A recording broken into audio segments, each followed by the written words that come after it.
Luisa, di ba ang sabi ko sa'yo, huwag ka na lumabas ng bahay? Lola, you can't violate my freedom of movement. Sinasabi mo. What is the right to freedom of movement? The right to freedom of movement includes the right to move freely within a country for those who are lawfully within the country. The right to leave any country and the right to enter a country of which you are a citizen. See, pwede nga akong lumabas ng bansa eh. Parang ginawa ni Mama. Ang hirap mo kausap. Iba na talaga ang mga kabataan ngayon. Nung panahon namin, Lola, please don't pass your generational trauma to me. Let's end the cycle of abuse. nakakapagod kang kausap. Eh di sana hindi mo pinayagan si Mama Walis para siya ang nagpapantay sa akin ngayon, di ba? At hindi ka napapagod.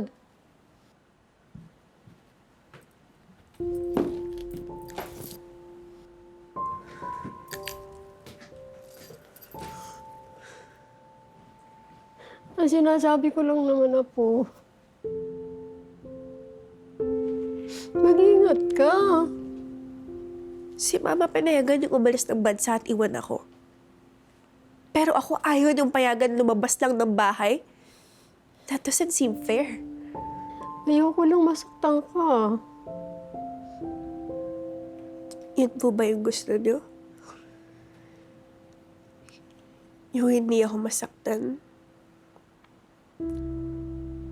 Then bakit hinayaan yung iwan ako ng nanay ko? Sa tingin niyo po ba yan hindi masakit?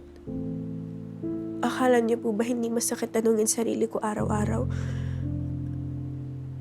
Anong klaseng anak ba ako para iwan ako ng nanay ko? Ano bang ginawa ko as a baby? Masyado ba akong malakas umiyak? Malakas ba akong masyado sa gatas? Anong dahilan ba yung binigay niyo sa inyo? Para payagan niyo siyang iwan yung anak niya dito. Sinubukan ko naman pigilan ng mama mo. Eh, talaga lang matigas ang ulo eh.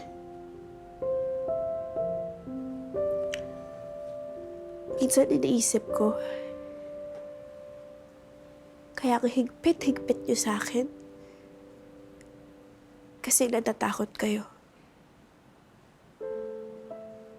Natatakot kayong iwan ko kayo kagaya ng ginawa ni Mama.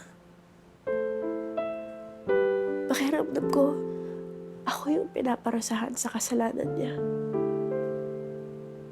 Huwag mo kong igaya sa kanya, Lola. Hindi po ako tulad niya. Hindi ako mag-iiwan ng pamilya.